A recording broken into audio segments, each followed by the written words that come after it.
আসসালামু আলাইকুম ভিউয়ার্স, আশা করি সকলে ভালো আছেন।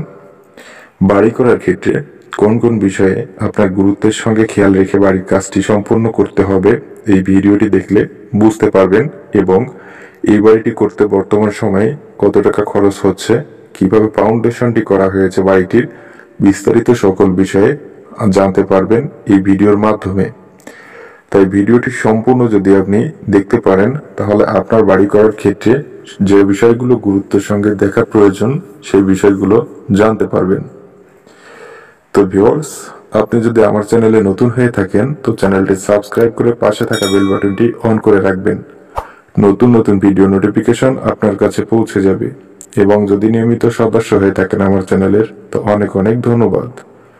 তো বাড়িটি করার জন্য এখানে যে সিসি ঢালাই দেওয়া হয়েছে অর্থাৎ ফাউন্ডেশনের জন্য যে সিসি ঢালাই করা হয়েছে, তো সেখানে 225 কেজি রডের প্রয়োজন হয়েছে, 10 মিলি রড। তো 10 মিলি রড বেঁধে সিসি ঢালাই করে ইটের গাঁথনি করা হয়েছে।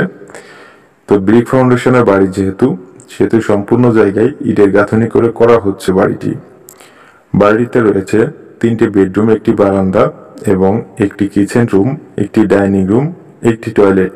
তো সবকিছু মিলিয়ে বাড়িটি রয়েছে 600 স্কোয়ার ফিটের, যা ফ্লোর প্ল্যানে দেখলে আপনার বুঝতে সুবিধা হবে কোন রুম এবং কোন বারান্দা কতটুকু করা হয়েছে, বিস্তারিত সকল স্কোয়ার ফিটের হিসাব। তো এই যে বাড়িটি করা হচ্ছে বর্তমান সময়ে বাড়িটি সম্পূর্ণ কমপ্লিট করার জন্য 6,20,000 থেকে 30,000 টাকা খরচ হবে, অর্থাৎ 6,50,000 টাকার ভেতরে থাকবে বাড়িটি করার সম্পূর্ণ খরচ অর্থাৎ কমপ্লিট খরচ। তো ভিউয়ার্স, বাড়ি করার ক্ষেত্রে আপনার কোন কোন বিষয়ে গুরুত্বের সঙ্গে খেয়াল রেখে বাড়ির কাজটি করার প্রয়োজন হবে। ব্রিক ফাউন্ডেশনের ক্ষেত্রে সব থেকে বেশি গুরুত্বপূর্ণ হলো মাটি যদি দুর্বল থাকে তাহলে সেখানে ব্রিক ফাউন্ডেশনের বাড়ি করবেন না, এবং ব্রিক ফাউন্ডেশনের বাড়ি করার সময় আপনার সিসি ঢালাইটি দুর্বল রাখা যাবে না। তো সেই ক্ষেত্রে আপনার ওয়ালে ফাটল আসতে পারে। এবং আরসিসি ফাউন্ডেশন বাড়ি করার ক্ষেত্রে সর্বপ্রথম আপনার যেটি গুরুত্বের সঙ্গে খেয়াল রাখতে হবে সেটি হলো ব্যাস ঢালাই, এবং পরবর্তীতে খেয়াল রাখতে হবে গ্রেড বিম ঢালাই, এবং তারপরে রাখতে হবে কলামের দিকে খেয়াল। এবং সবসময়ের জন্য কনস্ট্রাকশন কাজের যে বিষয়টি গুরুত্ব দিতে হবে সেটি হলো ফানি টিউরিং। তো আপনি যখনই গাঁথনি করাবেন এবং ঢালাই দিবেন তো সেই ক্ষেত্রে সব থেকে বেশি প্রোটেকশনের জায়গা হলো ফানি টিউরিং। তো ফানি টিউরিং এর ক্ষেত্রে কোনো দুর্বলতা চলবে না, নিয়ম অনুযায়ী আপনার ফানি টিউরিং চালিয়ে যেতে হবে, তাহলে দীর্ঘস্থায়ী একটি ভালো কিছু পাবেন। তো বাড়িটির ফ্লোর প্ল্যানটি এখানে দেখতে পারবেন, এই বাড়িটির কতটুকু জায়গায় কিভাবে কি করা হচ্ছে বিস্তারিত।